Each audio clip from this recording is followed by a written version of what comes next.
Hello students, welcome to my channel. आज मैं आप सभी को इस वीडियो में चैप्टर नंबर 4 की एक्सरसाइज 4.2 का क्वेश्चन नंबर 1 का फोर्थ पार्ट करवाने जा रही हूँ। तो हमें दिया है find the roots of the following quadratic equations by factorisation.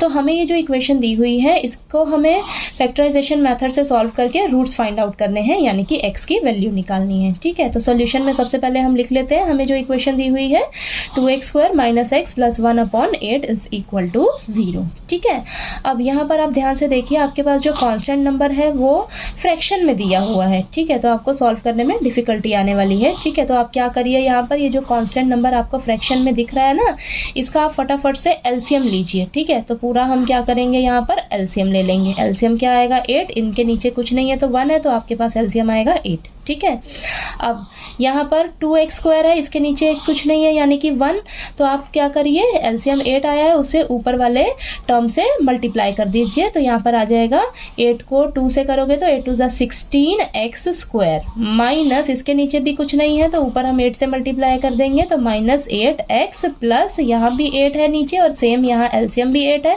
तो ऊपर वाला नंबर एज इट इज आ जाएगा = 0। अब नेक्स्ट स्टेप में क्या होगा, ये जो आपको डिवाइड में 8 दिख रहा है इसे हम 0 से इधर मल्टीप्लाई कर देंगे तो हमारे पास क्या इक्वेशन बन जाएगी, 16x² - 8x + 1 = 0। ठीक है, तो आपके पास ये इक्वेशन बनकर आ गई। अब इस इक्वेशन को आप सॉल्व करिए फैक्टराइजेशन मेथड से। ठीक है, अब यहाँ से आप देखिए, हाँ, फैक्टराइजेशन मेथड में हम क्या करते हैं, जो मिडल टर्म होती है, जो x वाली टर्म होती है उसे हम स्प्लिट करते हैं। ठीक है, तो अब हम क्या करेंगे, यहाँ पर आपने क्या करना है, सभी को ना आप एज इट इज उतार लीजिए। ठीक है, बस आगे x के आगे जो नंबर है, क्या नंबर है 8 है ना, इसकी जगह आप एक ब्रैकेट लगा लीजिए। ठीक है, और बाकी सभी को आपने एज इट इज उतार लेना है। ठीक है, किसी को कुछ नहीं करना, सिर्फ आपने x के कोफिशिएंट की जगह आपने एक ब्रैकेट लगा देना है और सभी को साइन के साथ एज इट इज उतार लेना है। अब इस 8 की जगह ना 2 नंबर्स लिखे जाएंगे और वो 2 नंबर्स ऐसे होंगे जिसे हम प्लस माइनस करें तो हमारे पास 8 आए, और उन 2 नंबर्स को अगर हम मल्टीप्लाई करें तो हमारे पास क्या आएगा, देखिए x² का कोफिशिएंट क्या है 16 और कांस्टेंट नंबर क्या है 1, तो इनको मल्टीप्लाई करने पे क्या आया 16। तो वो 2 नंबर्स ऐसे होंगे जिन्हें हम मल्टीप्लाई करें ना तो हमारे पास क्या मिले, हमें 16 मिले। ठीक है, अब वो 2 नंबर्स कैसे ढूंढने जाएंगे, आपने क्या करना है, ये जो 16 आया है ना इसके फटाफट से फैक्टर्स निकालने हैं। तो फैक्टर्स देखिए क्या निकलेंगे हमारे पास फैक्टर आए 2 × 2 × 2 × 2। ठीक है, तो ये जो फैक्टर्स निकलते हैं ना, इन्हीं फैक्टर्स में से ही वो 2 नंबर्स मिलते हैं हमें। ठीक है, वो 2 नंबर्स कैसे होंगे, देखिए 2 × 2 करें तो हमारे पास क्या आया 4, फिर से 2 × 2 करें तो हमारे पास क्या आया 4।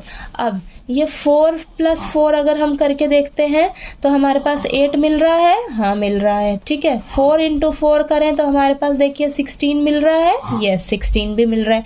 तो हमारे वो 2 नंबर्स कौन से हैं, 4 और 4। ठीक है, तो 4 + 4 करके देखा हमने तो 8 आया, 4 × 4 करके देखा तो हमारे पास मिल रहा है 16। ठीक है, तो ये चीज़ क्लियर हुई है आपको।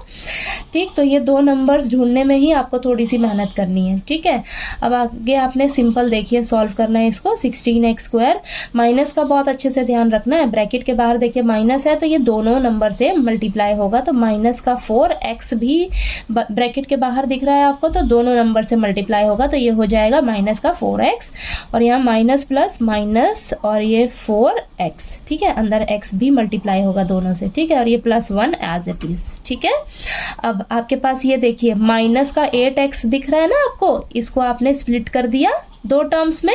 अब इन 2 टर्म्स को अगर आप सॉल्व करके देखिए, माइनस का 4x और माइनस का 4x, माइनस माइनस प्लस होके साइन माइनस का ही रहेगा, तो माइनस का 8x ही आ रहा है, यानी कि आपने ये जो 2 इस टर्म को स्प्लिट किया है वो एकदम करेक्ट स्प्लिट किया है। ठीक है, बिल्कुल सही है ये। ठीक है, तो आपने रिवर्स भी एक बार चेक करके देखना है कि मैंने सही कर रहे हैं या नहीं। ठीक है, अब यहाँ पर देखिए 4 टर्म्स हो गई ना, 1 2 3 4, तो पहली 2 टर्म्स लीजिए और लास्ट 2 टर्म्स लीजिए। अब इन 2 टर्म्स में से देखिए क्या कॉमन मिल रहा है, नंबर अगर देखिए तो 4 आ रहा है और x भी दोनों में है, तो 4x कॉमन आ जाएगा बाहर, यहाँ से बचेगा 4x - का 1।